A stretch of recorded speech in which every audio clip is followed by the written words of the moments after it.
Okay, everyone, welcome. Thank you for coming. You can take your seats. The Medrash in Dvarim Rabbah tells us that each of the Avos Ha'olam picked up where their ancestors and their fathers left off. The Medrash tells us that Abraham, in his transitional point, giving it over to Yitzchak, it says, "V'yitein Avram es kol asher lo liYitzchak." He gave over everything that he had to Yitzchak. That was his blessing that he gave to Yitzchak. The Medrash says when Yitzchak came time to bless Yaakov, he said, "Abba hifsik v'yitein." My father left off with the word yitein. Misham ani maschil. From there I will begin. And Yitzchak gave a bracha to Yaakov with the words v'yitein lecha Elokim. When it came time for Yaakov to give a bracha to the Shvatim, Yaakov said the same thing. Yitzchak, in his last verbal encounter with Yaakov, summoned him by Yikra Yitzchak el Yaakov, and Yaakov said, "There my father ended, Misham ani maschil, that's how I will begin. When I summon the Shvatim and give them a bracha, I will summon them by Yikra Yaakov el Banam."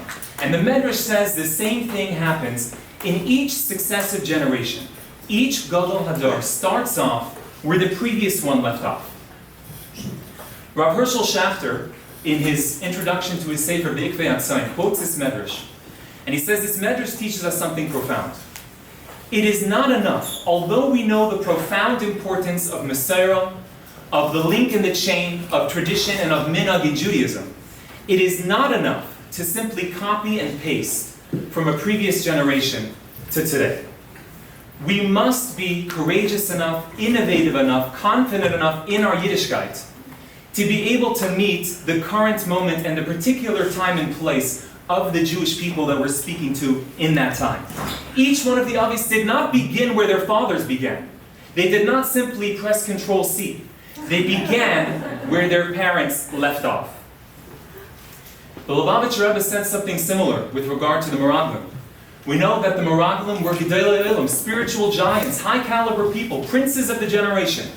How could these people have fallen so low to not believe in the might of HaKadosh Baruch Hu that we would not be able to conquer Eretz Yisrael? How could they have feared such a failure? And the Lubavitcher Rebbe explained the Meraglim did not fear failure. They feared success. They feared actually conquering Eretz Yisrael, actually transitioning to becoming an agricultural nation and not a nation that lived in the spiritual, intimate desert encounter with the Rabbani Shalom that they enjoyed in the Midbar. They feared success. They feared entering into a new moment, into a new land, into a new time, and a new generation. The Sfas Emes says, this is the famous Tanit Ve'Eliyahu.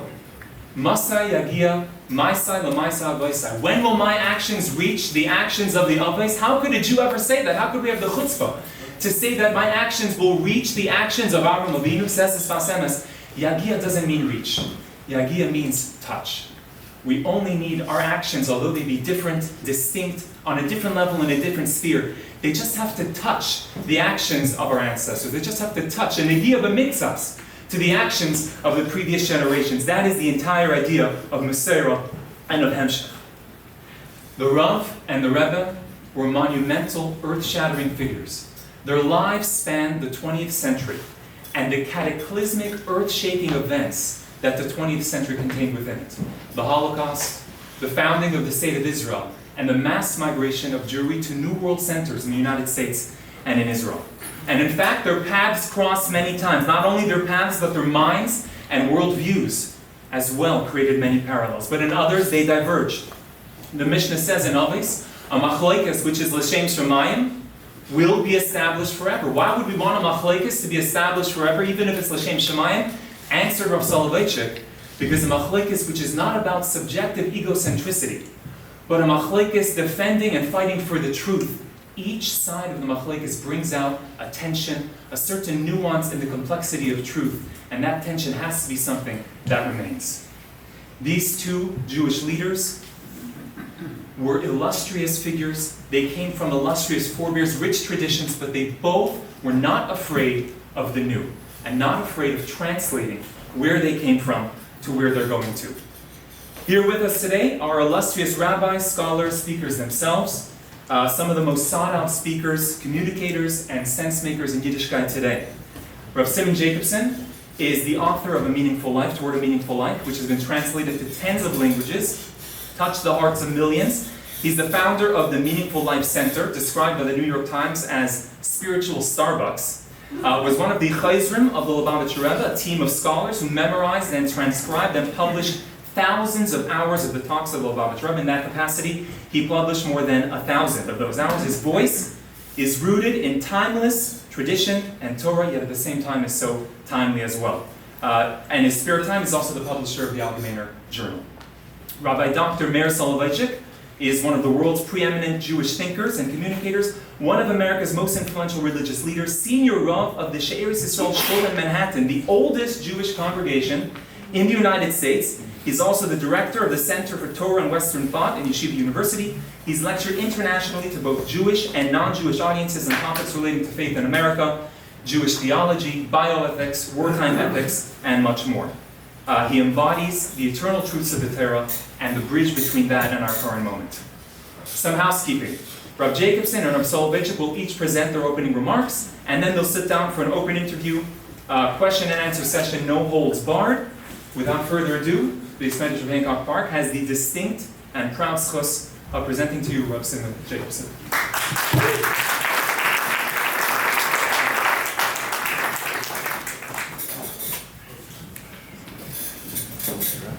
Thank you so much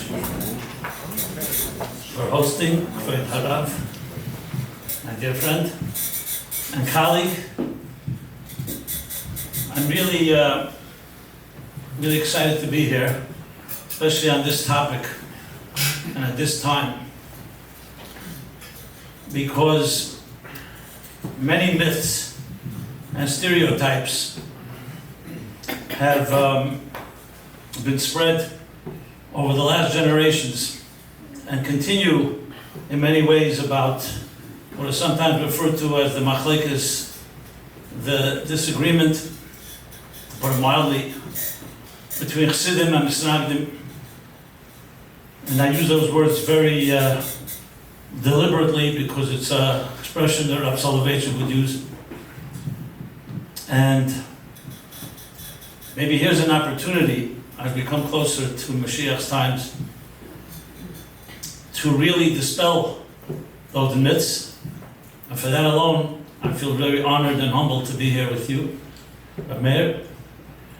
And maybe for the record, just as history is being made in the Middle East, maybe history can be made this evening to demonstrate not only that there isn't a disagreement, but there's a far deeper unity than you can ever imagine. While at the same time, obviously, diversity is also part and parcel of Judaism.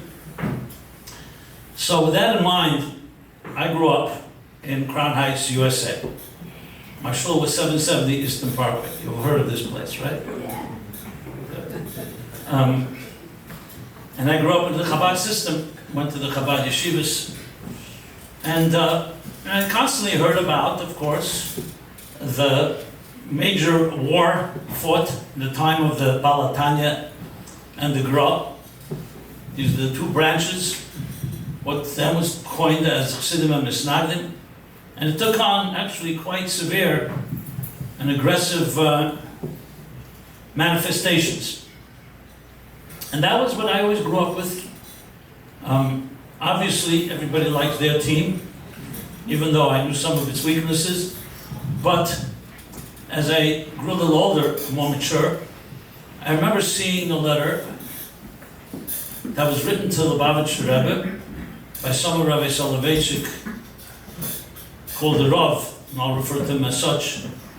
They were publishing a journal in honor of, I think, maybe his 70th birthday, I'm not sure. What was the birthday? And they were asking the Rebbe to contribute, being that the Rebbe and the Rav were friends, close friends.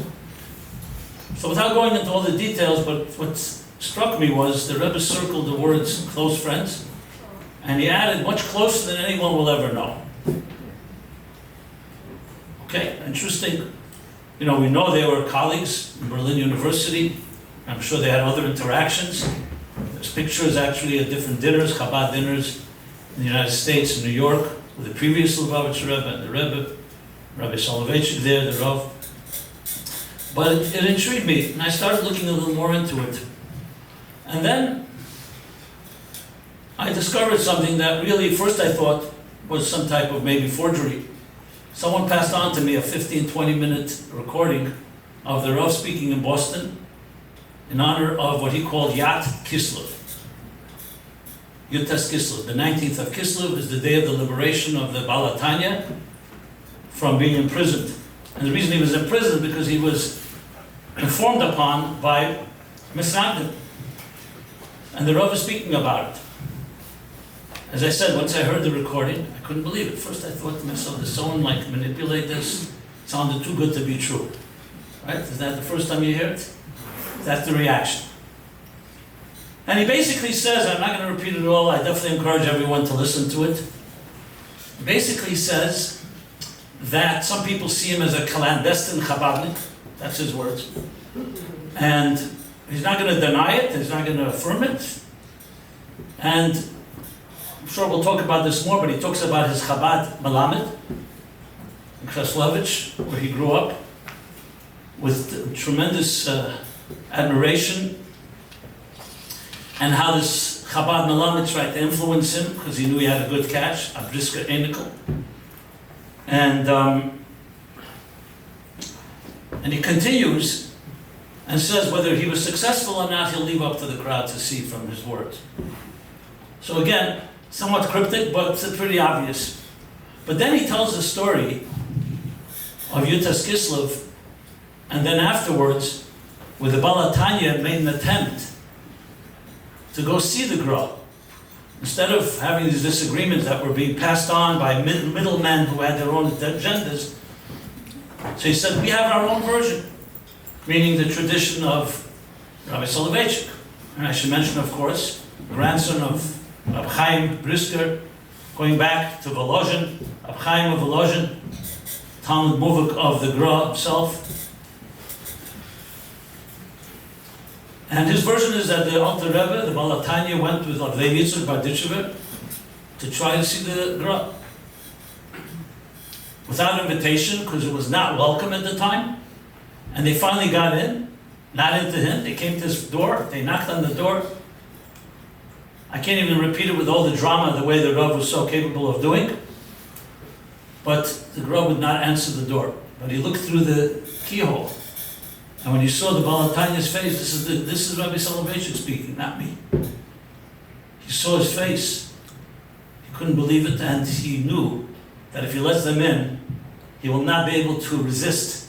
These are the words of the Rabbi Soloveitchik, the charm, the charisma of the Baal Tanya. Bottom line, he never opened the door. And he says, in our tradition, we say that had they met, Mashiach would have come right there. This is my own hergish, my own feeling. The way the Rav tells the story, I feel like the Rav is saying, if I was there, I would have opened the door. Okay, so it takes a few generations. And here we are. We have someone by the name of Soloveitchik himself, Rabbi Soloveitchik. My name is not Schneerson, Jacobson. But I was a chayzer and a maniach, meaning someone who remembered and wrote down the Rebbe's words. So I'll try to, as best as possible, represent that. And then I recall another episode. I was, I think it was in the Homowak Hotel, if I recall correctly, in the Catskills.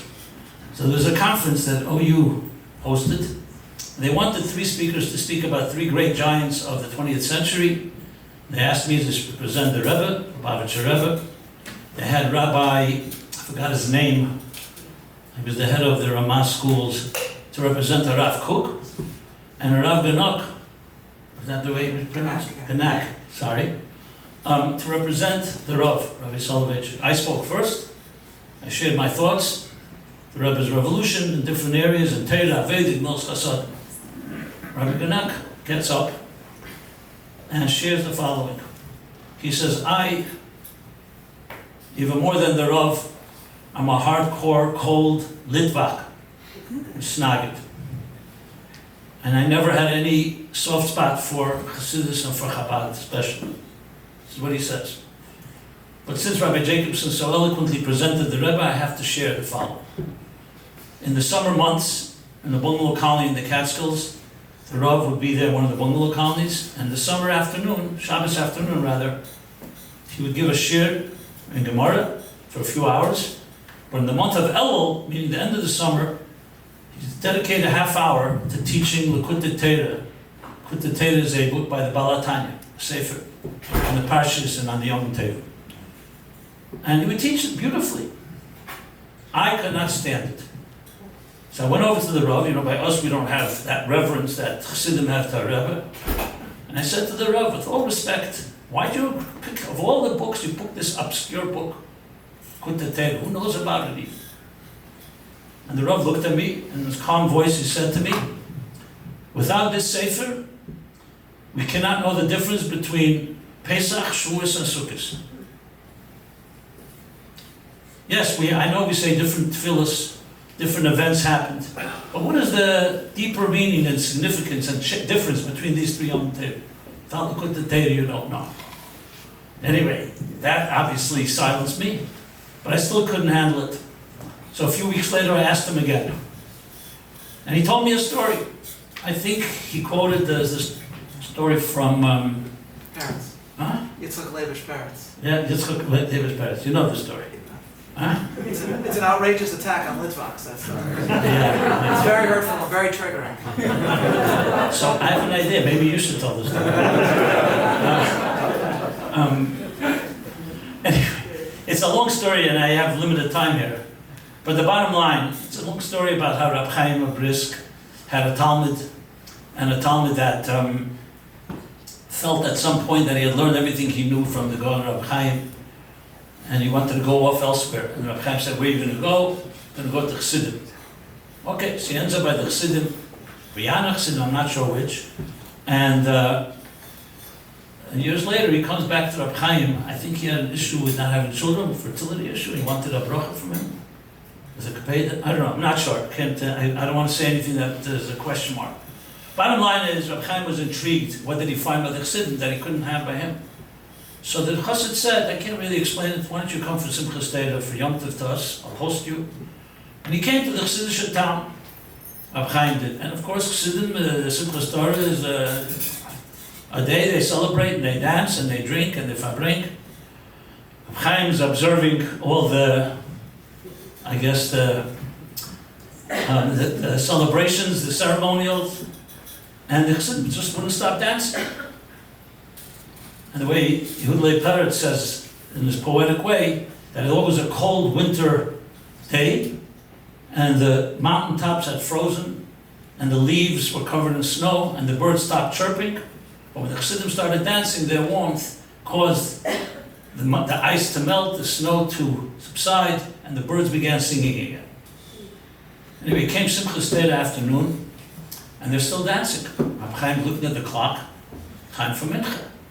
So he bangs on the bima, he says, time for mincha, we have to daven the afternoon service. And the Rav says to Rav Ganak, he says, you know what happened?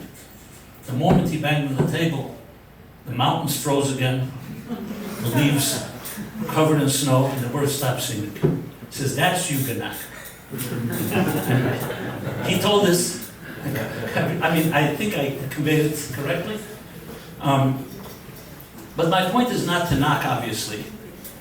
On the contrary, they tell this joke they say about good old days, maybe it's not so old, it's present as well, that there was a Jew in the Soviet Union, and someone stole his parrot. So he came to the KGB and said to the KGB, they stole my parrot. And he said, why are you coming to us? Go to the local police. He says, I'm coming to you just to tell you that I don't agree with anything the parrot says. So I'm here to tell you that based on my little research and experience, don't believe anything out there that's been said. Look at the actual sources. And two more points I want to make. Where's my time here? How's the time schedule here? Huh? Fine? Okay. One is, in that talk, that Yutas Kislev talk by the Rav, at the end, he says that the Gra, I think he said the Gra instructed Rab Chaim, his Talmud, Rab Chaim of Volozhin. Maybe he didn't instruct him, but he wrote the Sefer Nefesh HaChaim. It's a classic work. and was meant, this is the Rav's words, to refute Tanya, the Chassidish Bible, so to speak, of the Alter Rebbe, the Baal Tanya. And he says, not only did it not refute, it actually corroborated. And the differences between the two, between Tanya and Nefesh HaChaim, the words of the Rav, is semantics, mostly. When I heard that, I couldn't believe that, because there are, I know myself, certain differences. But he called it semantics. So I wonder, if here you have a gun of the Rav, like the Rav, and not just a gun, it's in his DNA and genes. And he was proud of that lineage, all the way back to the Gra, to Reb Chaim Volozhin and Brisk and so on, saying that the Nefesh HaChaim is literally corroboration and more or less synonymous with Tanya. And he gives examples, Yichud Elo, Yichud Tato, about prayer, about many other items, actual ideas that he conveys. So where did it come, this split that people talk about, as if it's like, literally, I mean, I don't want to use the word hatred, but sometimes it borders on that. So I'm thinking of the parrot. Maybe we shouldn't begin to believe it all. This is coming from the Rav. It's not coming from some guys trying to reconcile the two. And finally, my opening remarks, there's much more to be said, I'm sure we'll share. I was there on the Rebbe's 80th birthday, Yud Shvat Tavshin Mem, Yud Shvat 1980.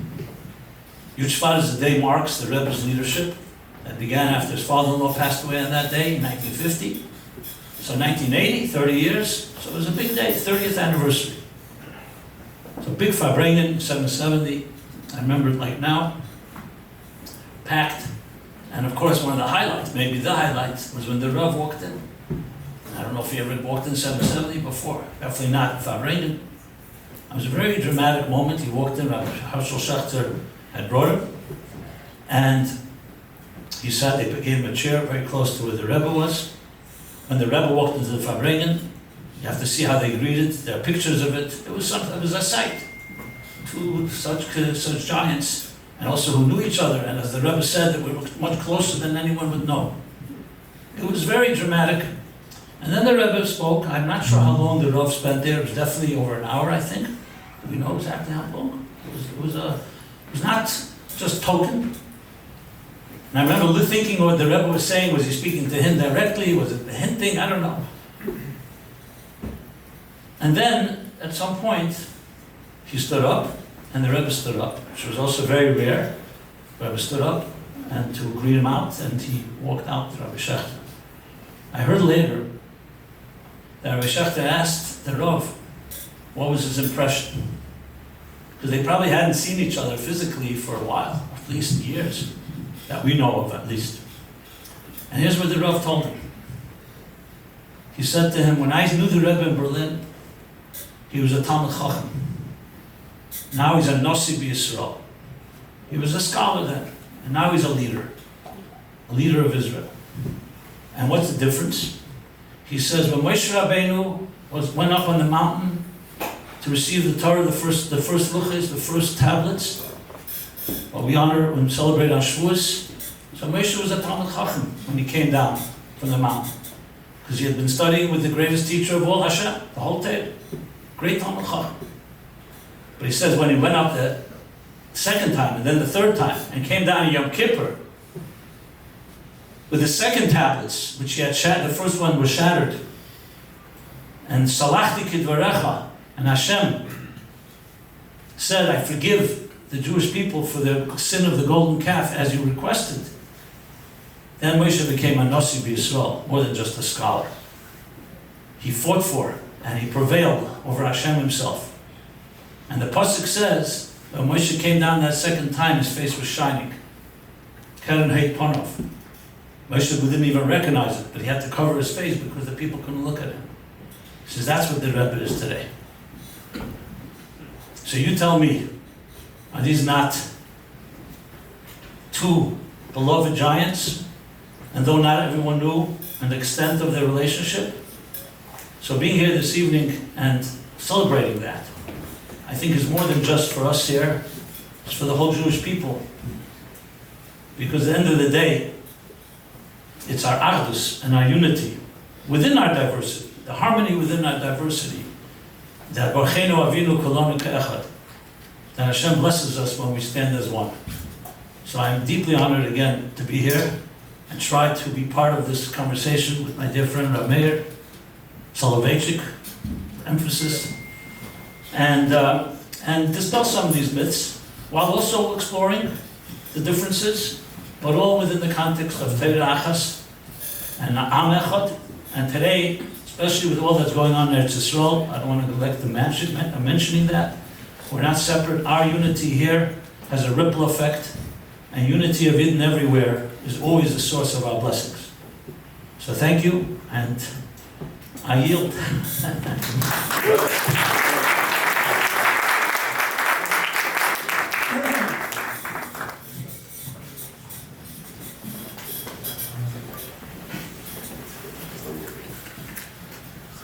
I want to begin by thanking the rabbinic leadership of the Beis Medrash of Hancock Park for this wonderful invitation.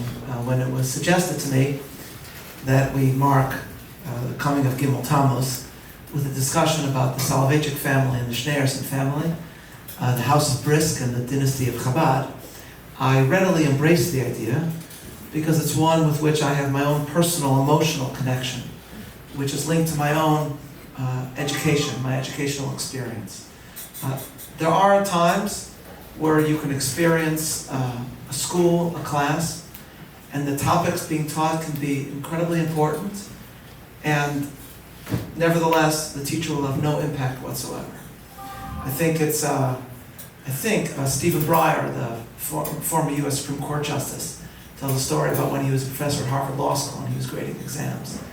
And he turns on one page in the exam booklet and he saw a student wrote on it, "Professor Breyer, I want you to know that if I had 1 hour left to live, I would want to spend that hour sitting in your class." So he's very flattered. He turns the page and he sees that the student continues and writes, "Because Professor Breyer, an hour in your class feels like an eternity." So there are times where teachers don't necessarily have the desired impact. And then, of course, there are educational experiences that form and mold memories that stay with us forever. And that's the case with me, because when I was a child, I spent 9 years at Cheder Lubavitcher of Chicago, in Chicago, Illinois, where I grew up. I know all the Chabad songs and stories. I learned all day until Libudei Chol. I learned in Yiddish for 9 years. And that stays with me forever. But of course, I also come, as was mentioned, from one of the most well-known families of Misnagdim, descendants of Rav Chaim of Volozhin, most famous student of the Vilna Gaon, most famous opponent of Hasidus.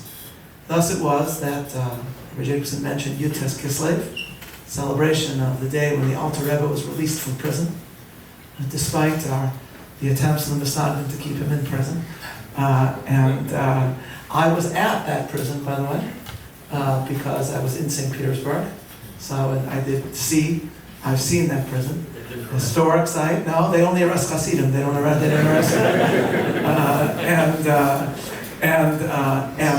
so we put on a play telling the story when I was in Yiddish, of course. So our whole class put on a play depicting the events. And as per the decisions of school leadership, I was cast in the role of one of the people who took the Alter Rebbe to prison. So, it's called typecasting.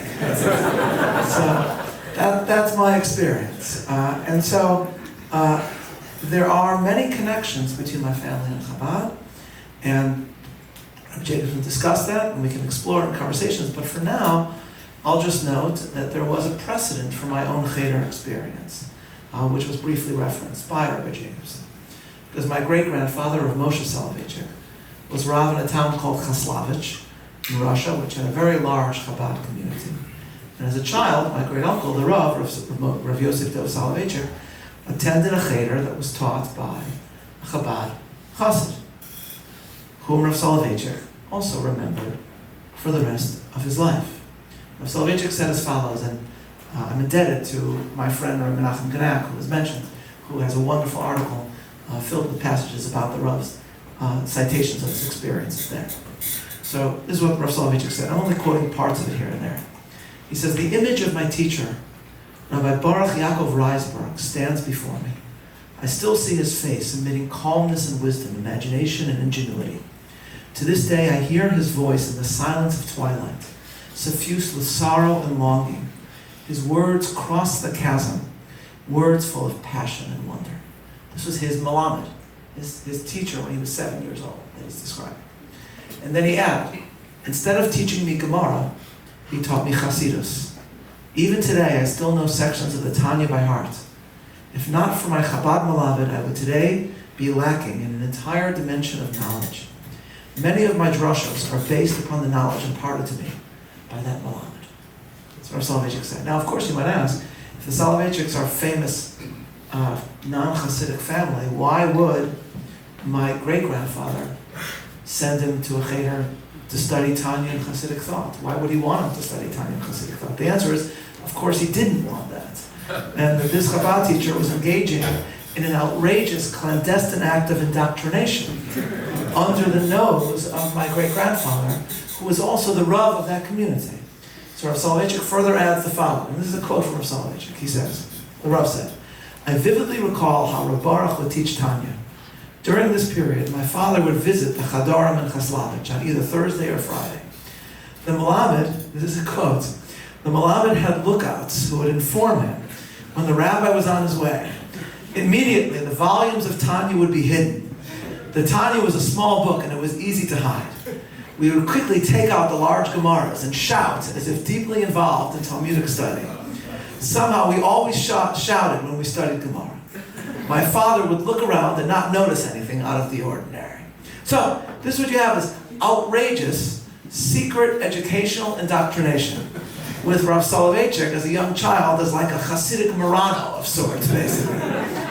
But clearly the impact was profound.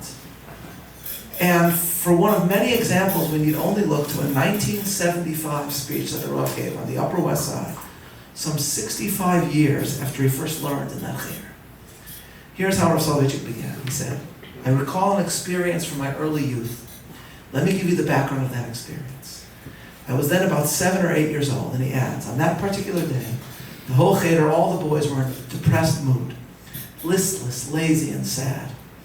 We recited, or I should say chanted mechanically, the first verses of Vayigash, that was the parsha, in a dull monotone.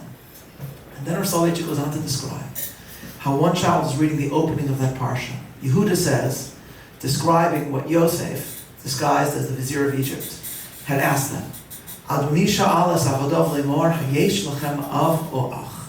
You asked us, he said, whether we have a father or a brother. Seemingly simple question, which this Melamed refused to interpret simply. So Rav Soloveitchik continues, he says, the Melamed, who was half asleep while the boy was droning on the words in Hebrew and Yiddish, rose, jumped to his feet, with a strange enigmatic gleam in his eyes, motioned to the reader to stop. And the Rav Soloveitchik said he turned to him, to the Rav as a child. He said to me, what kind of question did Yosef ask his brothers? Hayesh lachem av, do you have a father? Of course they had a father. Everybody has a father. The only person who had no father was the first man of creation, Adam. But anyone who's born in this world has a father. What kind of question was it? So Rav Soloveitchik said, I began. Yosef, I tried to answer, but he did not let me. Yosef, I finally said, meant to find out whether the father was still alive. Do you still have a father? Hayesh lachem av, meaning, is he alive, not dead? If so, the Melamed thundered back at me. He should have phrased the question differently, which is what Yosef says later, right, when he reveals himself. Ha'od avichai. So he said, to argue with the Melamed was useless. He began to speak.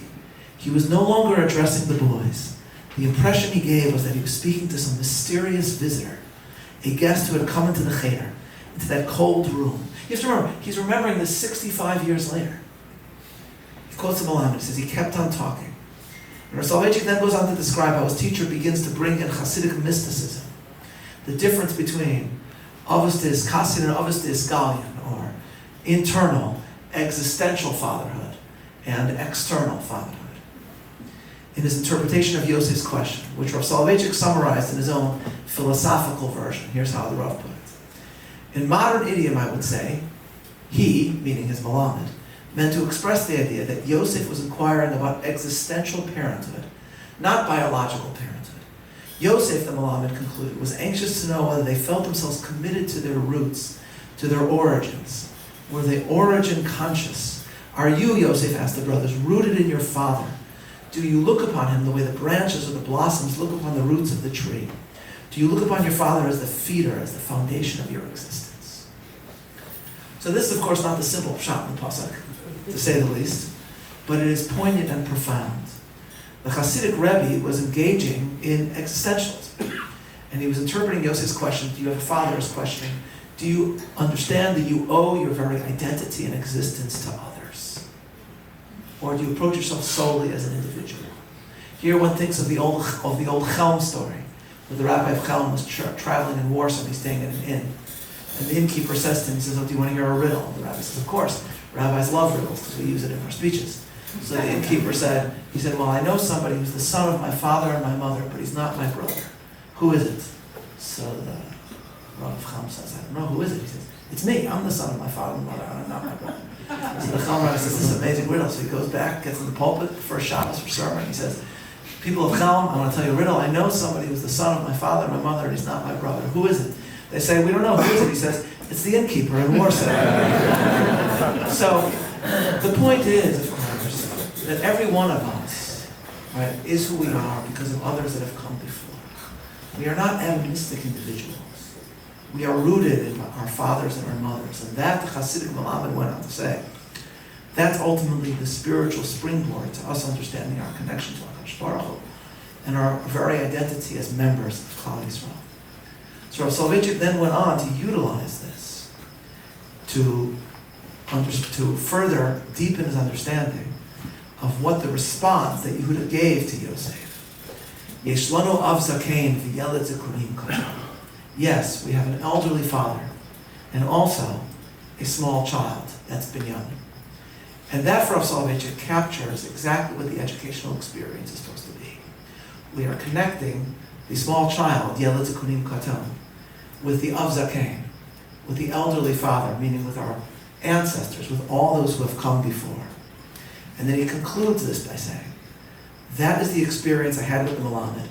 I have never forgotten it. It says 1975. In a very similar sense, my friend George Rohr famously described how he was meeting the Lubavitcher Rebbe one Erev Rosh Hashanah, and he proudly said to him that he had organized a high holiday beginner service on the Upper East Side of Manhattan, that, in George's words to the Rebbe, featured a whole group of Jews, 150 Jews, that had no background. And he was expecting to get kudos from the Rebbe. He would smile at this great kiruv work that he was doing. And George said that the Rebbe, instead of smiling, said to him, vociferously, what do you mean they have no background? These are the children of Avram, Yitzchak, and Yaakov. Of Sarah, Rivka, Rachel, and Leah. What do you mean you have no background? And then he smiled and wished him a good year. The point is that we are all existentially linked to our past in ways that may seem elided, insignificant, or extinct, but are actually metaphysically profound. And our very hope for the future of Judaism and Klal Yisrael is founded in this assumption. And the truth is, ladies and gentlemen, is there any better expression of connection to the past than this speech delivered by Rabbi Soloveitchik in 1975? He is a teacher who taught him in 1910, 65 years before. And he didn't teach him for that long, because as Rabbi Soloveitchik himself described, some months into his study in that cheder, he was taken by his father to see his grandfather in Brisk, Rav Chaim Brisker. And Rav Chaim Brisker said to him, okay, tell me the Gemara that you're learning. Because he heard he was learning 7th parak of Baba Kama, Meruba. So Rav Soloveitchik said that instead of saying the Gemara, he started reciting the Tanya. I have to tell you, just an aside, my great-grandfather and great-grandfather were probably horrified.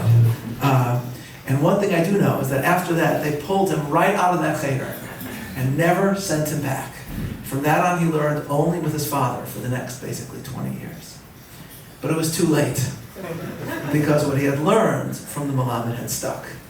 Or as the Rav put it, quote, my father and grandfather may have been angry, but I am in debt to the Malamed. His teachings broadened my horizons in Judaism. The Malamed inspired me with his descriptions of the kingship of God. He taught me how to pray with emotion and ecstasy. These are just partial quotes, there's much more. and gave me an appreciation for the High Holy Day prayers. I often think of him on Rosh Hashanah and Yom Kippur. So, the memory of this teacher and his religious reverence remained with Rav Soloveitchik so that he would come up all the time in his own talks, so that thousands of Rav Soloveitchik students knew of him.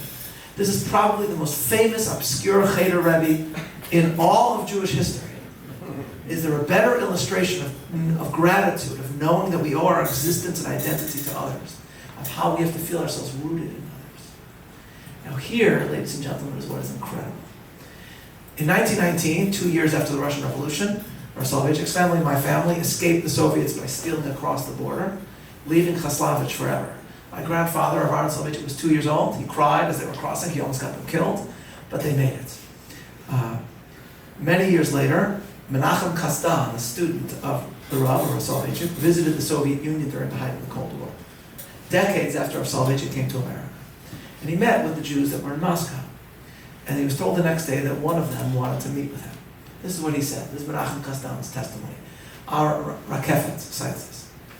Kasdan says, I was amazed. I did not know anyone in Russia. Who wants to meet me? A tall, thin man came out and said to us in Yiddish, I hear that you studied with a student of mine. So he said, I did not have the foggiest notion of what this man was talking about. He continued, yesterday you said that you studied with Rav Soloveitchik. I remember his next phrase clearly, even though my Yiddish was not the best. Er's gewen meiner a Talmud. He was my student. So Kasdan said, I had no idea what this man was talking about, since I knew that the Rav's Rebbe was his father. All of a sudden it hit me. And he had to be the Chabad Melamed that the Rav constantly spoke about. And he says, the man continued and said, he was such a good Talmud that after half a year he did not need me anymore. That's his version of the story. Okay. So Kasdan says, I then related to him, to this person, that the Rav always described how he had also taught him Tanya. The Melamed denied this very emphatically and emphasized that they had only studied Gemara. And then Menachem Kasdan adds, I felt that there was something about this protest that was a bit more dramatic than if his response was truly factual. In other words, methinks the Melamed doth protest too much. Then Menachem Kasdan continues, I asked the man, do you want me to send a message to the Rav? He said, send him regards from Reb Baruch. Reb Baruch whom? I asked. He said, Reb Baruch from Chaslavich. That will be enough. While I heard the Rav speak about this Melamed many times, I never heard his actual name mentioned. Now for the first time I learned his name was Baruch. When I returned to New York, I went up to the Rav after a shiur to tell him about this experience. The Rav was very tired after his lecture. I said to the Rav, I have regards for him. From whom? The Rav asked. I answered, he would not tell me his full name. He just said, tell the Rav that he has regards from Reb Baruch from Chaslavich. Upon hearing this name, there was an electrifying response on the part of the Rav. His entire body came to life as he exclaimed, it cannot be. It cannot be. Reb Baruch Reisberg cannot be alive. He must be dead. But Rebbe, I said, you have never mentioned the name. I could not have told you his name without hearing it from the Rav. All right, said the Rav, then he must be a very old man. Subsequently, I heard that over the ensuing years, when the Rav retold stories about his Melamed, he would mention that one of his students met the Melamed in Russia. It's an amazing story. The Rav assumes the Chabad Melamed must be dead, but he is very much alive, embodying, of course, the Lubavitcher Rebbe's belief that the spirit of Yehadus, of Torah, can still burn brightly even in places where our enemies make the greatest attempt to stamp it out. And here we see, as he is told of this suddenly, the very memory reminds him of his childhood and connects him all the way to Russia, to this now elderly man, as the Rav remembers his childhood. Yishlanu av zakein, v'yeled zikunim katon. Reflecting Rav Soloveitchik's belief at the heart of all his activities that the bonds of covenantal connection can stretch across time and space. Now we live today in a Jewish world transformed, in which for American Jewry, the Rebbe and the Rav are two of its most important creators of this world in which we exist. And as we ponder their achievements, it's not too much to remember as well a Rebbe in a humble Chabad Cheder who had a portion in that transformation, embodying a bond between these two leaders we discussed today and reminding us of what both the Rebbe and the Rav always emphasized, and which has been manifestly clear in these past 2 weeks of promise and peril for Klal Yisrael. That Jewish history never ceases to surprise, to inspire, and to amaze. Thank you very much.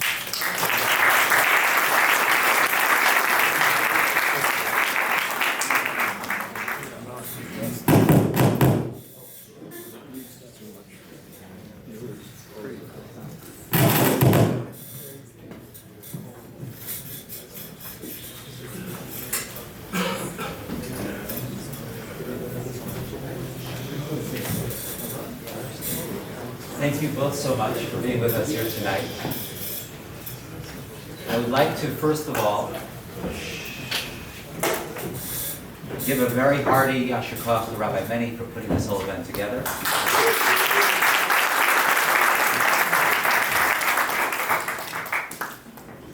You know, the Elia Rabbah, one of the Paiskim, says that Maidim is the only tefillah in Shemoneh Esrei that you cannot be yotze with the chazan, because thank you have to say yourself. And as Rabbi Soloveitchik began to speak, I felt an instinctive tiredness, and I was thinking, why am I tired? And then I realized that the last thing I do on most nights is listen to his incredible podcast, Bible 365. It's a fusion of American history and Tanakh, and hearing it in person was an experience. We heard a lot about the relationship and the connection between the Rebbe and the Rav. So for the next 5 minutes, I just want to highlight that this beautiful history actually preceded the Rebbe and the Rav by many years. And I think it was Saul Lieberman, the rector of JTS, the Jewish Theological Seminary, who was once introducing Gershon Shalom, the academic Kabbalist at the 92nd Street Y. And everybody was quite surprised because Saul Lieberman was famously against Kabbalah, or wasn't a big fan of Kabbalah at least. And he gets up there and he said one line. He says, Kabbalah is nonsense, but the history of Kabbalah is scholarship. So nothing that was said here tonight is nonsense. The insights are profound, but also the history is important, and scholarship itself. As was mentioned, the patriarch of the Soloveitchik dynasty really began with Reb Chaim Volozhin. And this history of achdus, of peace, really began when Reb Chaim Volozhin resisted the attempts to enlist him in the cherem that even the Gra, the Vilna Gaon, had signed on towards the Chassidim. And when he resisted, they told him, but your Rebbe, the Vilna Gaon, was like a malach, signed on to the cherem. And he responded so poignantly that in the Akedah, the malach is the one who transmits the message to Avram that he shouldn't touch his son. Al taslei ma'uma. But when it comes to the initial communication to sacrifice his son, that doesn't come from the malach, that comes from the Rabbanu Shalom. And Chaim Volozhin explained, because when it comes to shechting another yid, even a malach is not a good enough message. It has to come from the Rabbanu Shalom himself. And he refused to sign on to the cherem. His son, Rav Itchel of Volozhin, famously joined hands with the Tzemach Tzedek in advocating against the persecution of the Tsarist regime. Later on, the patriarch of the Soloveitchik dynasty was the Beis Halevi, Rabbi Yoshe ber Soloveitchik, who many may not know, his first wife was actually a Chabad woman, or a woman who came from Chabad Chassidim. He had a beautiful encounter with the Rebbe Marash. They discussed the Medrash outside the scope of this little overview. And then, perhaps, the first really close relationship between the dynasty of Brisk and the dynasty of Chabad came with the Rebbe Rashab and Reb Chaim of Brisk.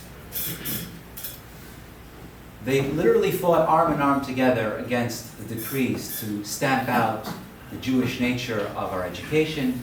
They even spent a shvuas together in 1910, as the Frierdiker Rebbe wrote in a letter to the Rav in 1941. I'll quote to you this letter. He says that Reb Chaim and the Rebbe Rashab, they spent a shvuas together in Petersburg while they were advocating during the months of Sivan and Iyar against the Russian decrees. And the Rebbe Rashab said a mimer, and here's the words of the Frierdiker Rebbe in his letter, Shahadvarim hisyashvu bilvavai. The content, it was found satisfactory to Reb Chaim.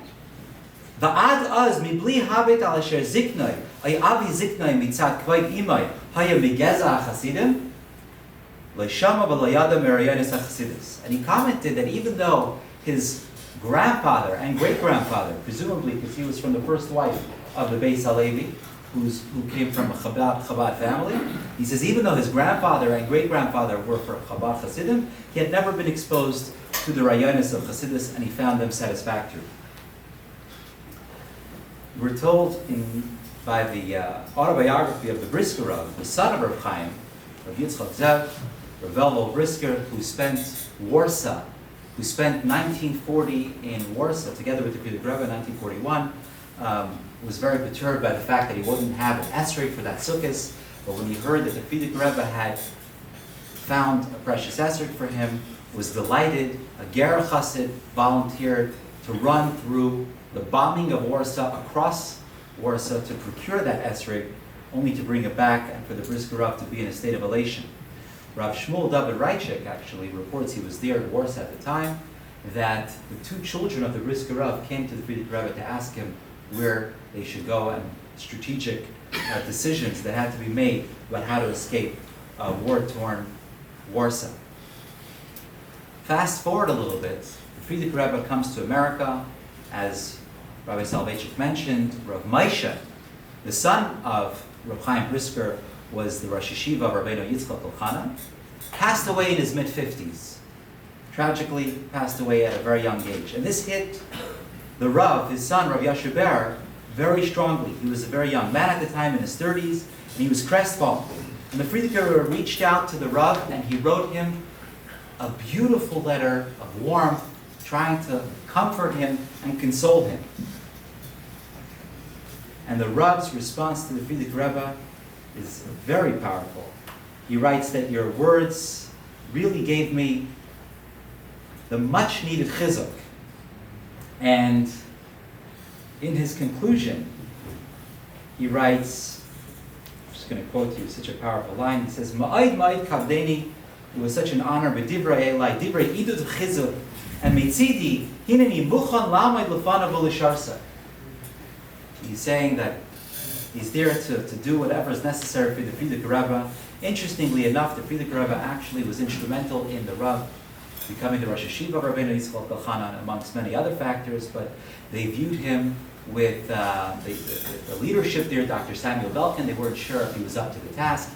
He was so young, he was in his 30s, and the Frierdiker Rebbe wrote a very strong, robust letter of support.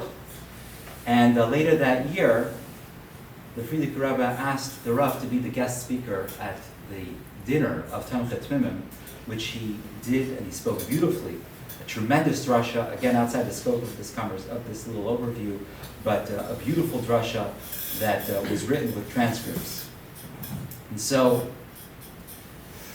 just to quote one final excerpt from the Frierdiker Rebbe about his relationship with the Rav.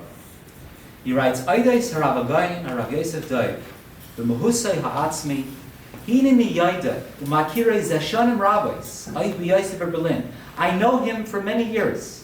V'chasni harav Agayin ha'amiti harav Chassid Ish Eskoles Me'in harav Menachem Mendel Shlita, quoting the Frierdiker Rebbe, son-in-law, the Rebbe, secretly Harbe told me a lot, extensively, Eides Gaidel ma'alaisa v'limud demerits, u'ma'oid nahanesi mi'hiskar vusay elai, and I've greatly enjoyed the closeness that we have, and he continues to elaborate with beautiful accolades about the Rav and about their close relationship. And so to conclude, they tell the story of 3 clergy members who were on a train in Iran, and they were gambling, and the Sharia police come into the cart, they hide the cards. The Sharia police had heard that there was gambling going on, and the police turn to the Christian priest, and they say, were you gambling? And he swears he wasn't, he crosses himself, and then he turns to the imam, were you gambling? He says, by the word of Allah, I would never gamble. And then they look menacingly at the rabbi, and they say, were you gambling? The rabbi smiles, and he says, gambling with who?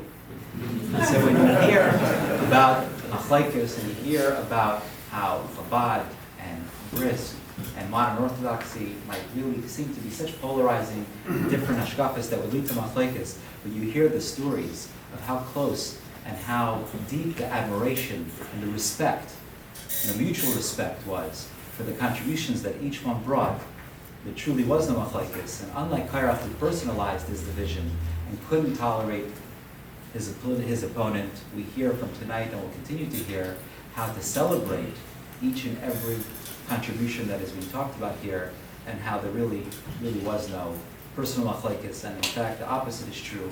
And what a beautiful lesson for all of us to celebrate other viewpoints, other ashkafas, so that we can have a truly enriched Yiddish experience.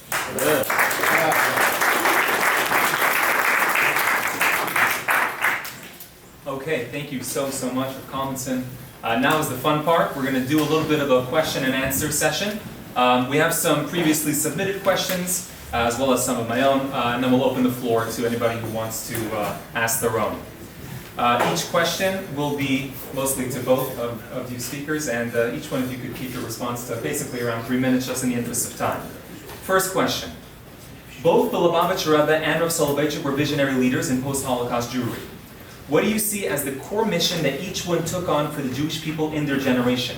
How did each leader uniquely respond to the ruptures of the 20th century, modernity, the Holocaust, secularization and assimilation in the West? Were they reacting to the same historical moment in different ways, or were they addressing fundamentally different audiences and challenges? There's a lot there, a lot to unpack. But sure, we'll start with Rabbi Jacobson. Thank you. Is it working? Yeah. Not supposed to Coming from this It's side. exactly. We're trying to shut you down. Prison is next, and that's what's next. Just full disclaimer here. I can speak, I think, with much more authority and knowledge about the Rebbe than about the Rav. And I defer, in a way, to Rabbi Meir here to fill in any gaps. I don't want to speculate. I'll say the following first about the Rebbe, and then whatever I can comment on the Rav. To put it really succinctly and briefly, the Rebbe, as the Rav himself said, became a Nasi B'Yisrael, more than just a Talmud Chacham. He's no longer just a scholar. In addition to that, he's now a leader. And leaders think differently than scholars. There's a whole other dimension. You have to also deal with people, for example, that are not students of Torah. You have to deal with the secular, the assimilated. So, just to put things in context of time, remember 1950, when the Rebbe assumes leadership, it's 5 years after World War II, after the Holocaust. The Jewish people are broken, physically, spiritually, in the worst possible way. Everybody was a refugee, basically, especially from that part of the world, the Soviet Union, Europe. And the Rebbe saw the need, not just to survive, but we have to rebuild Judaism. He also saw and recognized something that did not exist until then. All the Rebbes before him and all the leaders, not just the Hasidic Rebbes, all the leaders and teachers, lived under persecution and oppression for all the generations before. Here the Rebbe was now in the United States in 1950, and was the beginning of a renaissance post-World War II. And the Rebbe recognized that one of the greatest challenges will be the apathy that grows out of prosperity, out of comforts. To me, that's one of the most mind-blowing and revolutionary aspects of a true visionary. So I would say he went to war. We're not dealing with Hitler anymore, with Stalin. We're dealing with the internal enemy called apathy, indifference, which is always an outgrowth of comfort. And that was one of his major battles, is how do you awaken a spirit in people, firstly, who are just broken by the world wars, about the Holocaust, and not just give them hope, but turn them into leaders. And hence the Shlichus movement, the outreach, however you want to define it, was waging World War III, if you wish, to revive the spirit. And indeed, the proof is in the pudding. You see what happened. That was the Rebbe's major contribution as far as a leader goes. Obviously, we can talk about the philosophies. I'm sure we'll get into that. But you asked the question more about addressing the challenges of our time. And I feel that was one of the major things. and still plenty of work to be done. Now, I'll just say one short thing about the Rav. It's not a competition. I think they had very different roles. One short story, when Rabbi Riskin started his own revolution, the first, what could you call it? Lincoln Square Synagogue. It was called the first of what? Of like the yuppies, I don't know, I guess, the successful young Jewish professionals. He went to Rabbi Soloveitchik, who was one of his teachers, and asked him for guidelines. How do you integrate, on one hand, having an Orthodox and frum shul, but also dealing with people who are not necessarily embraced all of Yiddishkeit. So he told him to go to Lubavitcher Rebbe because that's his expertise. Now, I don't think Rabbi Soloveitchik was not an expert. He probably had plenty to say, but I guess he deferred because the Rebbe was dealing with it on the front lines. But I'd love to hear how the mayor frames this, the context, how the Rav took on the challenges of modernity and everything that would come, basically, the second half of the 20th century. And as I said, I just defer. I feel if I start speculating, it may not really do justice. And if the Misnagid's microphone doesn't work, I'm happy to be back. So I think there are profound similarities and profound differences. The most important similarity, of course, was referenced by Rabbi Jameson, which is that both of the arc of both of their lives was a response, a faithful response to what had occurred in the tragedies after the tragedies of the past. Elie Wiesel has a wonderful story in his memoir that when he first came to the United States, he was a journalist in France, so he went to see the Lubavitcher Rebbe, and he said to him, he said that, I'm not a Lubavitcher chassid, I'm a Vizhnitzer chassid. And the Rebbe responded to him, he says, the important thing is that you're a chassid, it doesn't matter which one, which is very hurtful actually, but it's okay. And so then he said that they argued about Emunah after the Holocaust, and he was not consoled or reconciled to faith, Wiesel. And then he says next year he came to visit on Simchas Torah, I mentioned Simchas Torah before, and he said that the Rebbe was sitting at a table, and the Rebbe motioned to him, and he ignored it, he didn't want to go front and center. And the Rebbe kept motioning to him, and then they picked him up and carried him over, over the crowd. And the Rebbe said to him, he said, shortening the story, but he said, it's nice to see a chassid of Vizhnitz here to visit us in Lubavitch. He says, let's do what we do in Lubavitch. We drink a l'chaim. So he says, well, that's what we do in Vizhnitz too. He says, great. So they pour each a vodka, and they each have a l'chaim. And then the Rebbe says to him, he says, and in Vizhnitz, do they stop at one? So he says, no, in Vizhnitz, he says, one is put a drop in the bucket. So he says, good, so he pours it again, and they each drink a l'chaim again. He says, but Wiesel said he's not accustomed to drink, so at this point his brain is on fire. And then he hears the Rebbe saying, and do they stop midway in Vizhnitz? And he says, no, we go all the way. So he pours him again, and he looks at him and he says, you deserve a blessing. Name it. And he doesn't know what to say. At this point, he's losing it. So the Rebbe says, would you like me to bless you so that you can begin again? This is his phrase. And he said, to me, that blessing meant a lot. He says, to begin again means to begin again to live and to believe. And then he says, and then it was also Simchas Torah, which is my birthday.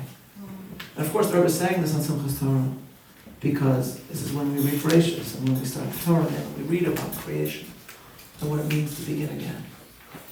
So the Rebbe blessed him that he should begin again. And he drank his vodka. Wiesel says, he says, I drank my vodka and passed out. And he says, I woke up outside 770 where he had been passed over the crowd again. And he heard people trying to talk about what the Rebbe meant.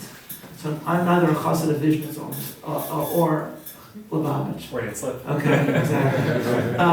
But the point, of course, is obvious. In other words, we don't stop midway in saying l'chaim and embracing life. That's the story of Klal Yisrael. Is that we can face the most terrible destructions, and we begin again with creation. And that, of course, is at the heart of our Soloveitchik's philosophy. From the first great philosophical essay, Halachic Man, throughout Jewish thought, people have interpreted differently the notion of what it means to be B'Tselem Elokim. And for Soloveitchik, to be B'Tselem Elokim means that we are creators, just as HaKadosh Baruch Hu is a creator. And so Soloveitchik used to cite in Medrash that God was bona olamos umachriva, that he created many other worlds, more beautiful worlds, as the Rav quoted, and destroyed them, and then created this one. And the Rav said the point was to teach us an important lesson, that we have within us, as those created in the image of God, and therefore as creators, to create again after incredibly beautiful worlds were destroyed. And so the greatness of the two of them, of course, is that they set about rebuilding the Jewish world anew, creating the Jewish world anew, after all the beauty that they had seen had been destroyed. The difference, of course, is an approach. And they are complementary approaches in many ways. For the Rebbe, first and foremost, the goal was to reach and touch Jews anywhere they may be, to expose them to the power and the sanctity of mitzvahs. The Soloveitchik sought to reach the Jews of America first and foremost through the power of the intellect. He did that through Talmud Torah, through his speeches, and through his philosophical writings, which are all about the challenge of modernity and what it means to bridge the world of faith and the world of technology, which is not a bad world in itself, but still must be bridged with sanctity. So there are profound differences, but at the same time, the two of them were two of the greatest creators in Jewish history, following one of the greatest tragedies in Jewish history. And that really is at the heart of their careers. Thank you. On the topic of Talmud Torah and revolutionary thoughts and methods, both the Rebbe and the Rav respected the Brisker method and the scientific method. What were some primary ways that the respective approaches to Talmudic study diverged or converged? And what were the perspectives on Talmud Torah for women specifically? Because I think out of any Gedolei Hadar of that generation, or really the last century, they probably constitute and embody within themselves some of the most revolutionary ideas when it comes to Talmud Torah and women's Torah study as well. We'll start with Soloveitchik, and you can speak to the Rav, and then you can speak to the... Yeah, so just to speak to Rav Soloveitchik, so obviously in terms of Talmud Torah for women, they were both pioneers, and both emphasized the importance of Talmud Torah, not just of Torah Shebiksav, but I believe also for the Rebbe as well, Torah Shebal Peh. And in that respect, they were largely, to my knowledge, similar. Both revolutionary, but both similar to one another. What Rav Soloveitchik did with Talmud Torah was, on the one hand, continue the Brisker method of his father and grandfather, but he also took it, developed it, and applied it also to his philosophical writings. So if you've ever studied Brisker Torah, very often Briskers employ what are called, in colloquial terms, somewhat inaccurately, two dinim or tzvei dinim, right? In other words, that there are often two very different aspects to a certain law that are in tension with each other. But Rav Soloveitchik in his philosophical writings took the Brisker derech and applied it to the human being. That the human being himself has two different aspects to him or herself. What Rav Soloveitchik called Adam 1 and Adam 2. Adam 1 is the person created B'Tselem Elokim with the power of creativity. And that's reflected in the technological achievements of the 20th century. Rav Soloveitchik wrote these essays during the space race, and they were inspired by the space race. And then there's what he called Adam 2, which is covenantal man. Our desire for covenantal connection to the past, to understanding our origins, and to a covenantal relationship with each other and with HaKadosh Baruch Hu. And Rav Soloveitchik was warning modernity that if you embrace only Adam 1 and not Adam 2, then you will be amputating an essential part of human beings from themselves. And so Rav Soloveitchik rightly understood as taking the Brisker derech and applying it to the very person. That's what the Rav is doing. There's the last man to walk on the moon was Gene Cernan was his name. And as he was boarding the lunar module, whatever, to return back to Earth, he reached down and he wrote in the lunar dust 3 letters, TDC, Tracy Dawn Cernan. That's his daughter's initials, so that whenever she looks at the moon, she'll know that at that moment her father was not thinking of his own majestic achievements. He was thinking of her. So he's thinking of human connection. So nobody knows that story. Right? Everybody knows about the statement of human greatness that Neil Armstrong said, the first man on the moon. One small step for man, one giant leap for mankind. So Soloveitchik is warning us that if you only focus on that and not think about our covenantal connection, what binds us to others, and ultimately, of course, HaKadosh Baruch Hu, you will be leaving out an entire aspect of the human existence. Or, as our Soloveitchik, could have put it, those 3 letters on the moon tell us a lot more, actually, about the human being than Neil Armstrong's words ever did. And so that's really what the Rav Soloveitchik is doing, rightly understood. First and foremost, he is, as he would say, a malam. He's continuing the method of his family. But he took it and applied it in ways that will so brilliantly stand the test of time. Which is why, especially today in the age of AI, this is the topic of my son's recent honors thesis at Yeshiva. The Lonely Man of Faith speaks to us more now than even when he wrote it. Thank you. I want to share 2 main points.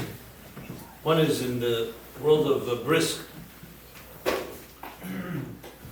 The two Torahs, there's also the concept that Rabbi Chaim emphasized, and in such a brilliant way, encapsulated the whole Torah into 2 categories, Gavra and Chefza. Gavra means the person, and Chefza means the object.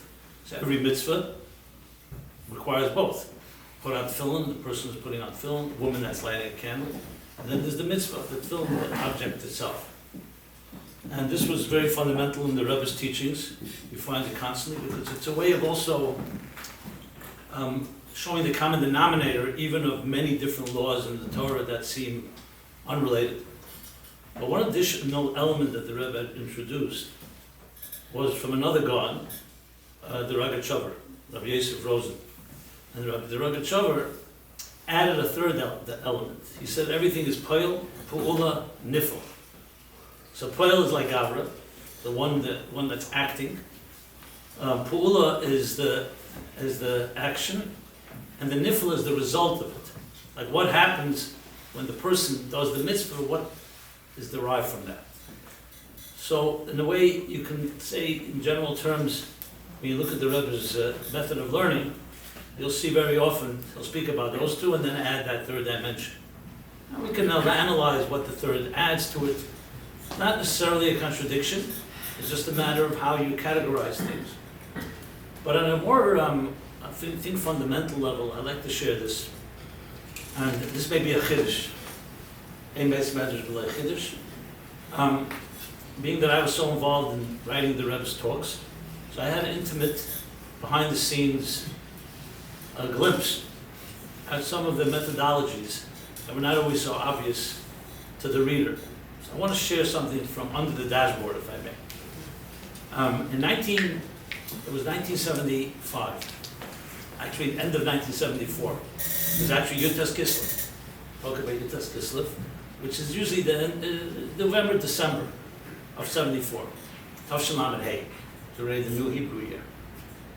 This was always a very fundamental Farbrengen, where the Rebbe would teach, speak for hours on end. What was unique then, and I remember it again, I was an 18-year-old bacher, student in yeshiva at the time. You want to take a second to figure out my age? I would like to do that. I like to say I'm 17 years old with 51 years of experience. That's a complete digression, has nothing to do with this evening. But I was 18 years old, and the Rebbe customarily would make us siyum. He would conclude a Masechta, a tractate in the Talmud, Yutes Kislev. Yutes Kislev was also accustomed to finish Shas. Every year the Shas would be divided, and at the end of the year was a Siyum HaShas. That year the Rebbe chose to make the Siyum HaMasechta Tamid. But then, uncharacteristic, suddenly, it was not a conventional Siyum, it was quite profound, but then the Rebbe went into, you could see right away, another mode. We call Mayin HaMizgab. Like opened up the faucet and it just started pouring. Maybe a talk that lasted 2 or 2.5 hours. One of the longest talks that Rebbe delivered, usually they were a half hour, an hour. And he went into the Rambam, made a siyum on the Rambam. Later, 9 years later, the Rebbe would actually institute learning Rambam every day. Now you may know that Rambam and brisk are pretty synonymous. Not that they have a monopoly on it. Yeah, we own it actually. And you know the Rambam's books were burned, as were the Chassidische books burned by some of your ancestors. We're not going to let you off the hook, so because we're unified. I have police outside ready to take me and pick me up. Okay. If I go to prison, you go with me. That's all I can assure you. So this is all, by the way, love. I hope you understand. So the Rebbe went into a whole discussion on the Rambam. I'm not going to go into the whole entire thing. But I want to point out one critical point, and I think there's something really, in my opinion, groundbreaking, and could give us an insight. Even though the Rebbe did not refer to it directly, I am convinced that the Rebbe was addressing the halachic man, Ish Halach, of the Rav, which was one of his magnum opus, one of his great works. I believe at that time, this I may not be correct, the book was his first sefer was first published in the early 60s, late 50s. That was the Ish Halach was published first as an essay in the 40s. 40s. Yeah. But then It was he wrote it in the 40s, but it was republished yeah, as a republished, book and then in the in English. And then, Yes, exactly. Anyway, I'm convinced that this talk that I'm going to share just a summary of was a response to that, without names, so I can't say for sure. But here's what the Rebbe, I'll first share what the Rebbe was addressing. If I could recall correctly, the Rav in the halachic man asked a question. You know, obviously he was exposed to Chabad, as we've heard. So he asked the question, why did his ancestors, I don't know if that's the right word, his predecessors, why did they not embrace B'chol Masayim Mana? The Ish HaNister and Ish Halach, the Baal HaTanya, wrote a Shulchan Aruch. That's purely nigla, meaning the revealed part of Torah. He also wrote Tanya, and he established the approach of Chassidus Chabad. So you have the best of both worlds. So why would the Gra was also a great Makubal, Reb Chaim as well. So why did it all end up being mostly nigla? Like why would they have a problem with Tanya, that they had to hide it, as you shared? Why not learn both? You learn Talmud. Maybe you may not know it, but in Chabad's yeshivas, most of the day you learn Talmud. Chassidus is only learned an hour and a half in the morning, an hour and a half in the evening, but most of the day is Talmud. So they would have us believe, only when we come to check it out.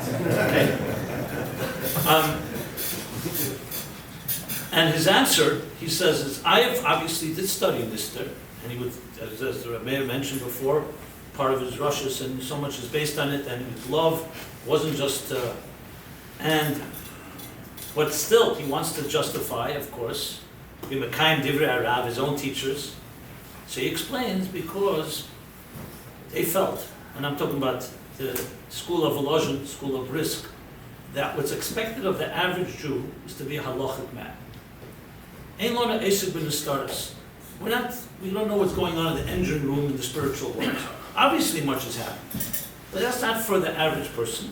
So what is the role of a person? You come to this earth, you have your battles, to align your physical body and your physical part of this universe to Hashem's ratzon. That's called halacha, ish halacha. You have an arm, that arm shouldn't just be used for neutral purposes and definitely not for negative. It should become an arm, yad mechalek tzedakah, an arm that gives tzedakah.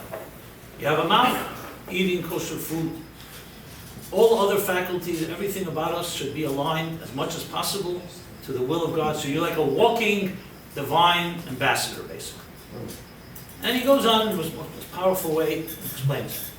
And then the starters is for Yechidus Gula, meaning the Pnimis HaTorah, is not for everyone, for those individuals. So the Rav obviously wrote books on Kabbalah. There's not even a question. And the Rebbe came to address that, and I want to say refute it, but to respond. So what would be the Alter Rebbe's response? That, are you right? Is it only for individuals? Because remember, in Chabad, Chassidus is taught to everyone, not just to the elite, and not just to the scholars. So the Rebbe quotes, of all places, the Rambam. Because if you bring a proof from Chassidus or from Kabbalah, that wouldn't suffice. And he's going to the world of Brisk. I will talk to you in your language. Let's talk Rambam. And what does the Rambam write? He wrote Mishnah Torah, and in his introduction he writes, halachas, halachas. This is a book of halachas. You want a halachic man? It's the Rambam. The Rambam is a halacha. All halacha. Every word in the Rambam is halacha. I think Rabbi Chaim emphasizes that in a number of places. So the Rebbe says, so how does the Rambam begin the Sefer Halachas? He begins, Yesodei V'Amud HaChachma is the foundation of all foundations and the pillar of all wisdoms, is Leda, to know, Sheyesh HaMotzei Rishon, that there's a first cause, that there's a creator. Okay? That's the basis of everything. And then Halacha Beis, the second halacha, he says, V'im Ya'ala Ladas, and should it arise in your mind, Shehu Eina Motzei, that he doesn't exist, Ein Dover Acher Yachal Limatzos, nothing else can exist. So the Rebbe asked this unbelievable question. This is a Sefer of Halacha. Why are we talking Rebbe Shuftan asking? Why are we talking about someone that has a doubt whether God exists? Why does it belong in this book? And more importantly, Yala Ladas. Yala is like an aliyah in Das. This is an aliyah. It's a yerida in Das. And every word, the Rambam is, every word is precise. What is this elevation in perception, in perspective, in Eina Motzei? And the Rebbe comes up with this unbelievable response. I remember when I heard it, I was like, and today, I'm still amazed by it. He says, Yala Das, he's saying like this, there are two dimensions to godliness. There's the godliness as he associates to create existence. Like an artist who creates art. So obviously, God applied himself and he said, on day one I'll create light, day two the heavens, and so on. But then we all know that God is not defined by being an artist.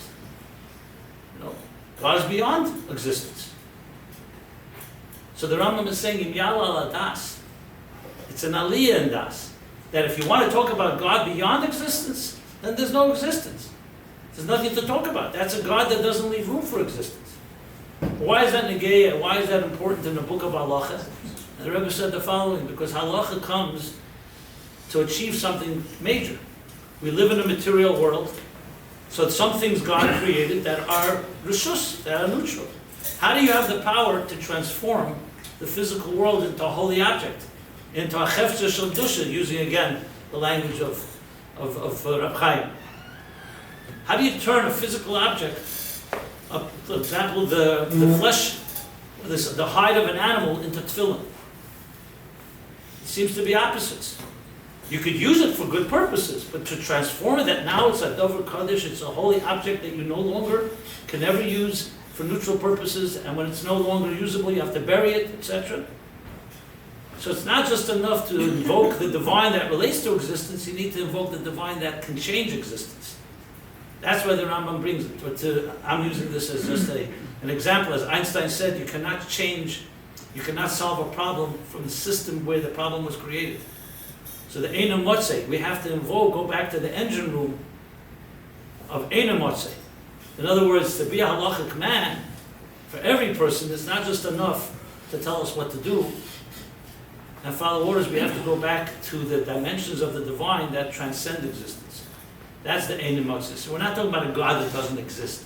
We're talking about a God that's beyond existence. So this was, I would suggest, and it's completely my own thought. I take full responsibility. And if I make a mistake, I hope be forgiven. That the Rebbe was responding, the Rebbe coming from the Chassidish dynasty, and saying, correct, we have to be a halachic man, but to change existence, you need to invoke the levels of the divine that are beyond existence. And that's why we teach Pnimiyus Torah to everybody to help us achieve that. Now, I don't know if I did justice to this, but this was briefly, I went beyond my 3 minutes. But just I thought it was important to emphasize. I would have loved to be able to sit there and see the Rav and the Rebbe discuss this, and to see if this is accurate and what the Rav would respond to. I think the Rav may say, between us, I do learn Pnimiyus Torah, so I know exactly what you're talking about. The question is whether everybody is capable of doing so. So that may be something that we can debate or discuss. I'll just say in a concluding note, every morning we say, we thank God for returning my neshama to you. I don't know if you can really explain to your children or to yourself what a neshama is if you don't have a little chassidus and primis Torah. Not that you can't explain it at all, but I think we all need a taste of that. Especially we know Mashiach comes, primis Torah will be revealed to all, even to children. And that I hope is somewhat of a little, we have to have some controversy here. And have some discussion about Rechefza and Chel Pul and Nifel and Motzei, Eina Motzei. Just one final note, when the Rebbe edited that talk, he insisted that do not put any language of Chassidus in the actual text of the talk, only in the footnotes. So those that know Chassidus would know these two levels are Mamal Kalam and the Sevav Kalam. But the Rebbe did not want that language because he wanted it dafke in the language of Allah. So, Thank you very much. Food for thought. I have a final question, and then we'll open the floor, and then we'll do some rapid fire. A final question would be this. We're living now in a very poignant time in Jewish history, both of tragedy and triumph. Based on principles they've articulated in their lives, how would each leader likely respond to the current moment in Judaism, particularly in light of the events from October 7th and onward to this moment? And you can speak to the Rav, and then Rabbi Jacobson could speak for the Rav. Without question, the essay to read here is Soloveitchik's original speech about the founding of the State of Israel, which is called the Dido Fake, which is not just about Zionism and the State of Israel, but is about the Holocaust and the State of Israel, and it's a reflection on Eov, as well as on when you noted what it means to respond to miracles. And then the Rav goes on to talk about how after the Holocaust and the founding of the State of Israel, we see what he calls 5 divine knocks that HaKadosh Baruch Hu made on the door of Jewish history. And the question is, are we going to open that door?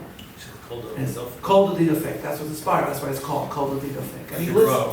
And he lists what these knocks are.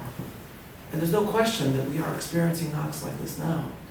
I mean, I'll tell a Chabad story to answer for the Rav, actually.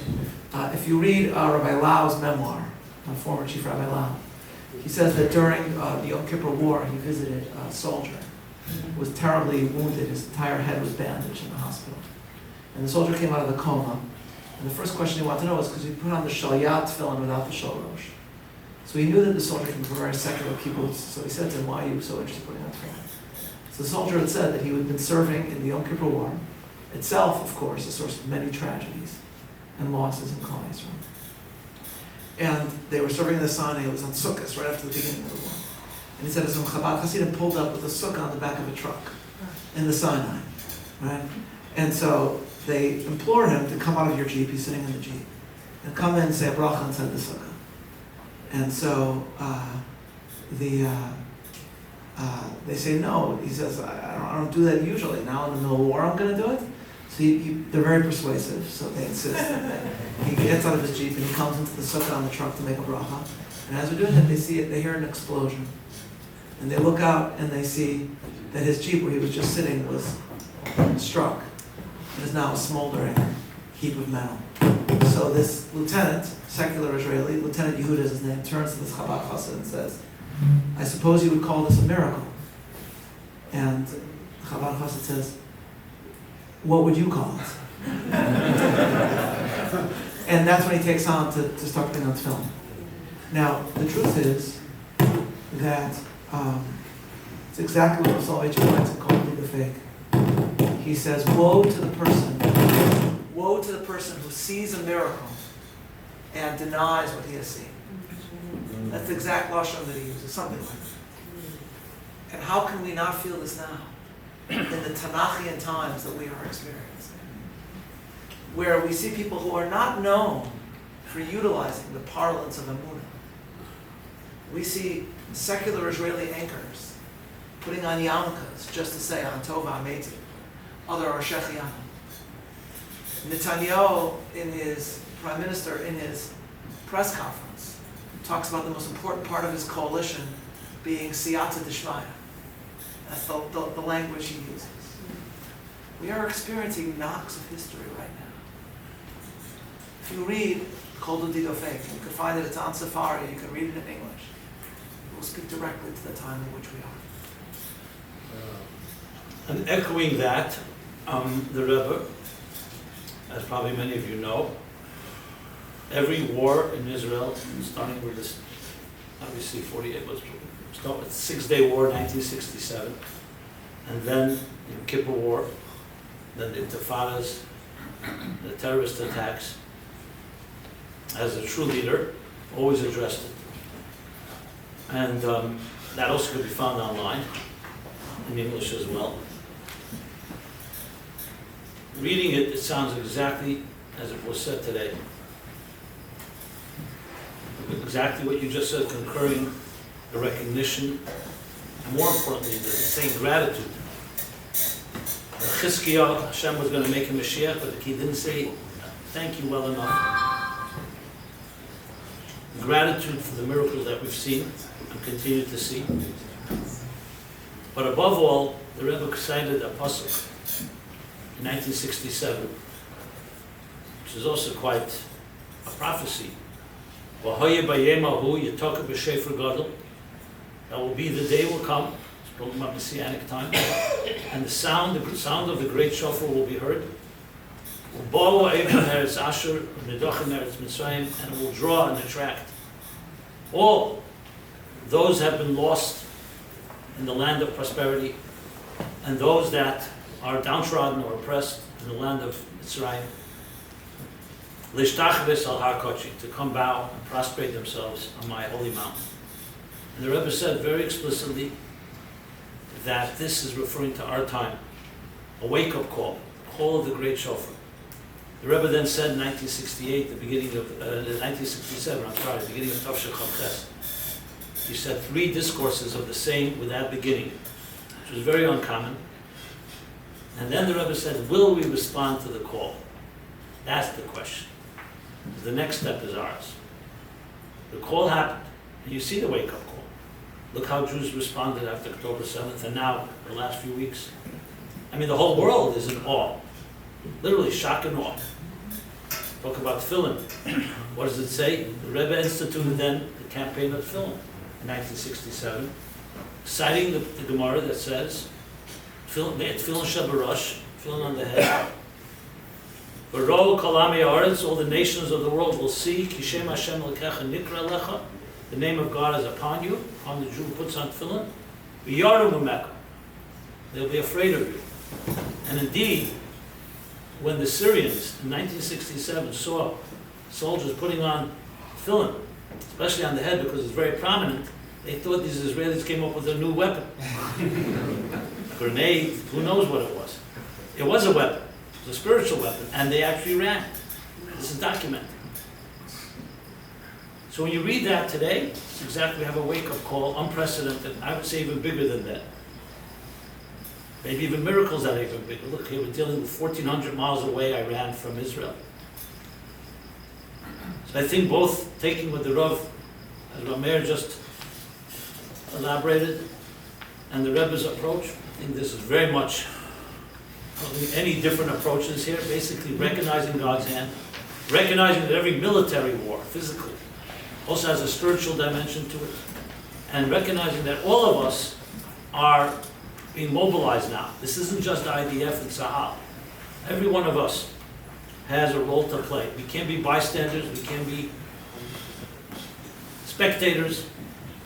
We are active players in this battle. There's an information war going on.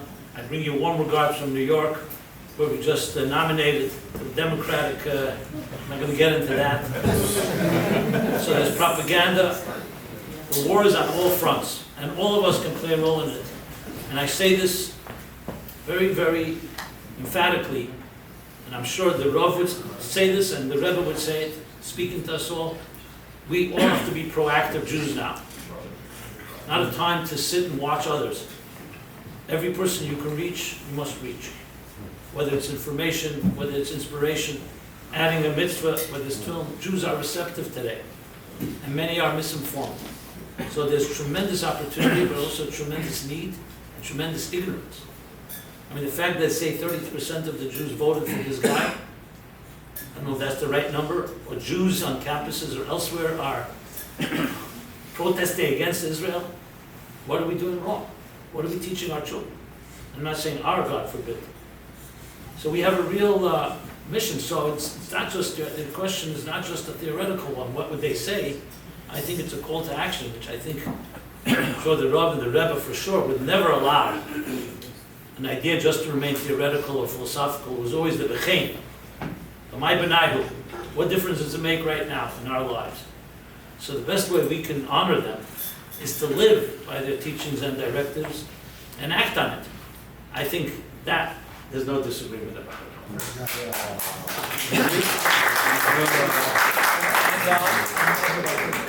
We'll end off with some rapid fire questions.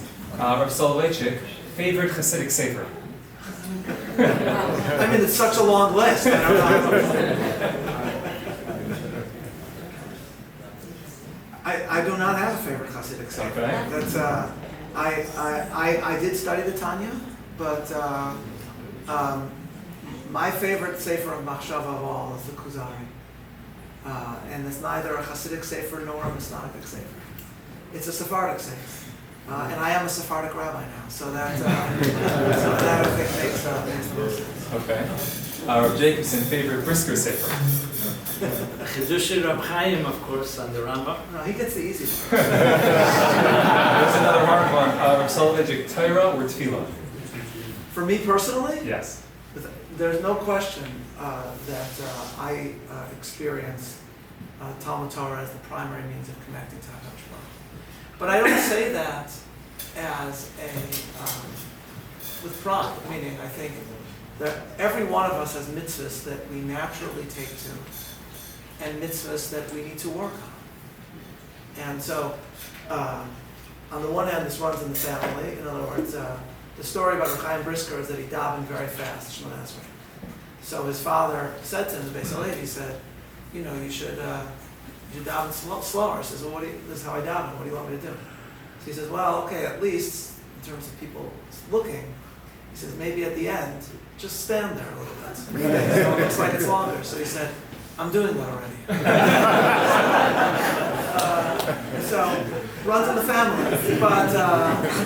but there's no question that Talmud Torah for me is the primary way of connecting to Talmud Torah. Okay, well what about Simchas Torah or Yom Kippur? There's no question, Yom Kippur. Of course. I think I have to ask the question. I would just add, just to add to that, just very briefly. Menachem Begin grew up in Brisk. And there's an amazing photograph they put together a Jewish bank in Brisk, for a bank that Jews would be allowed to use. And the founders of the bank are sitting together. There's a picture that the National Library Visual has. And you have Menachem Begin's father sitting next to Ariel Sharon's grandfather. Both of these people, Ariel Sharon's grandmother was the midwife in Brisk. Ariel Sharon's grandmother delivered Menachem Begin in Brisk. Now, in 1972, Menachem Begin spoke, remembering the 30th of the 30 years since the annihilation of the Jews of Brisk by the Nazis. And what he spoke about was Yom Kippur and Brisk and what that was.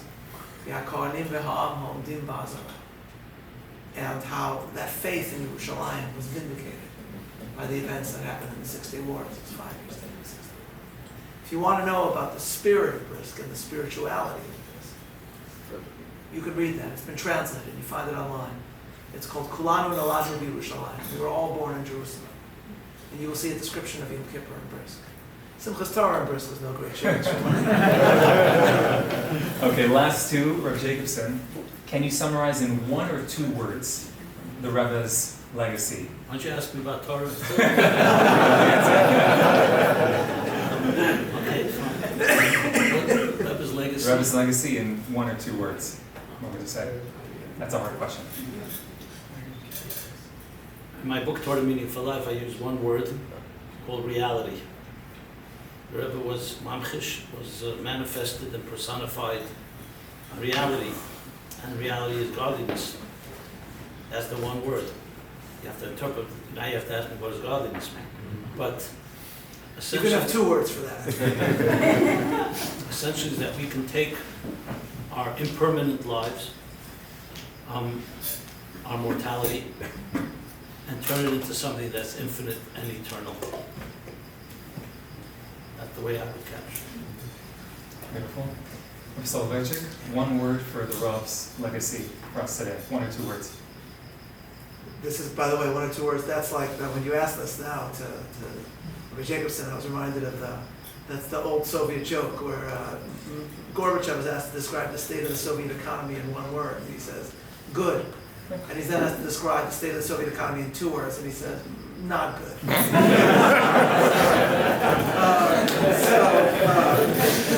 The word for the Rav is, without question, is death.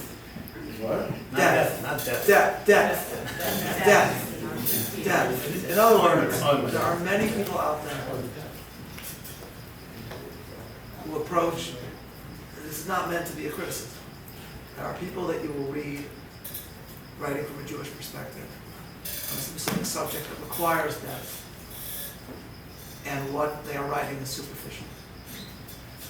And then you read Rav Soloveitchik and you realize that you are coming, I'm going to put it this way, if it's okay, with the greatest mind in Jewish history since the Vilna Gaon, which is what I believe that he was.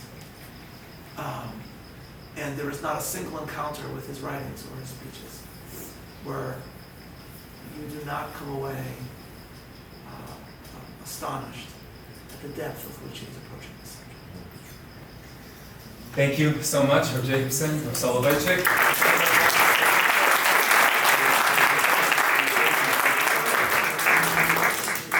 The floor is definitely open for off-the-record questions if necessary.